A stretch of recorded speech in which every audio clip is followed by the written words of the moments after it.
The Anvil Odin is a virtual battle cruiser measuring 752 meters long, engineered to be operated by a sprawling crew of 65 real players.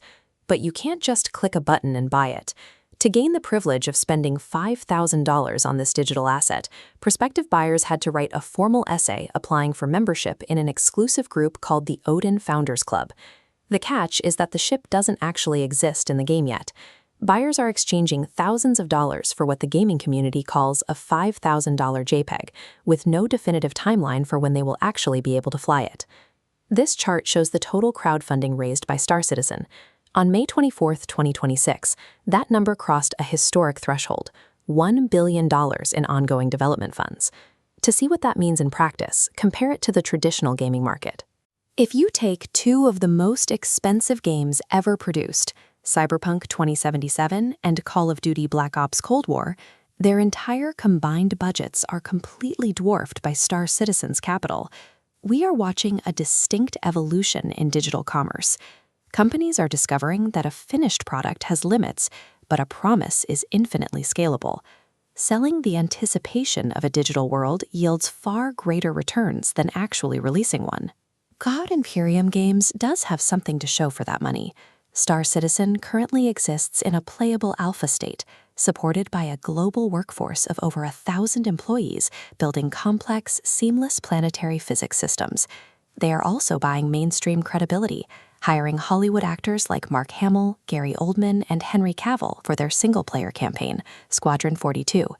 Yet, after 14 years of development, the core issue remains. The project suffers from severe feature creep, continually expanding its scope and prioritizing new paid concepts rather than locking down a release date for the ones initially promised. The entire enterprise functions as a perpetual funding loop. Because development costs are massive and ongoing, the studio must constantly design and market new virtual vehicles to their existing player base just to keep the lights on. In this system, the person buying the game is no longer a standard retail consumer. They act as an unregulated venture capitalist, subsidizing an endless development cycle with no guarantee of a final return. This exact dynamic of trading present value for future convenience is happening outside of gaming too. Take the Amazon Bee. It's a personal AI wearable that automatically records, transcribes, and summarizes your daily conversations without requiring manual input. To function properly, it demands deep integration into your life. The device requires continuous microphone access, along with full permissions to read your location, photo library, calendar, and phone contacts. The vulnerability lies in how that data is handled. Because the Bee lacks the hardware to process this information locally on your wrist, every recorded word of your personal and professional life must be continuously transmitted to and stored on Amazon's corporate cloud servers. Frictionless productivity has become a simple barter system. You get perfect meeting summaries and automated scheduling, but the strict cost is surrendering your baseline digital privacy. Even legacy hardware companies are prioritizing speed to market over finished features. When Apple launched their AI image generation tool, Image Playground, in iOS 18.2, the visual fidelity was noticeably poor compared to established competitors. To fix this in the upcoming iOS 27 update, Apple is making a pragmatic shift. They are integrating third-party models, like Google's Gemini, to reinforce their in-house systems and salvage the quality of their software. This update also functions as a necessary cleanup operation for older hardware, finally redesigning the cluttered settings interface that had accumulated around the AirPods ecosystem.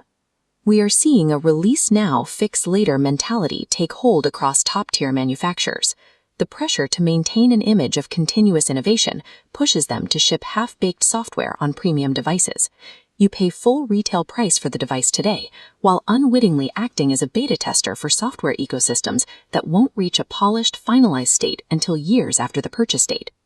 This imbalance persists because of the power disparity between creator and consumer.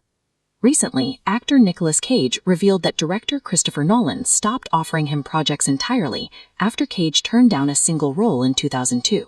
A single no carried permanent consequences.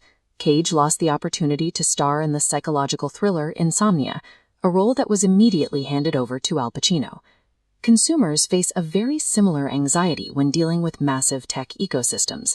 There is a persistent fear that if you reject an invasive wearable or refuse a dominant software platform, you will be professionally and socially left behind. In his book, On Trails, writer Robert Moore argues that both physical environments and digital networks share a common origin. They are forged entirely by the repetitive, ongoing paths that living creatures choose to walk. We vote for the future with our daily habits, paying thousands for unreleased virtual vehicles, accepting constant surveillance on our wrists, and tolerating unfinished AI on phones. We are actively paving the road for an exploitative market. The technology industry responds to data and revenue. It will only return to delivering finished, secure, and respectful products when audiences finally stop financing the promise and demand the reality.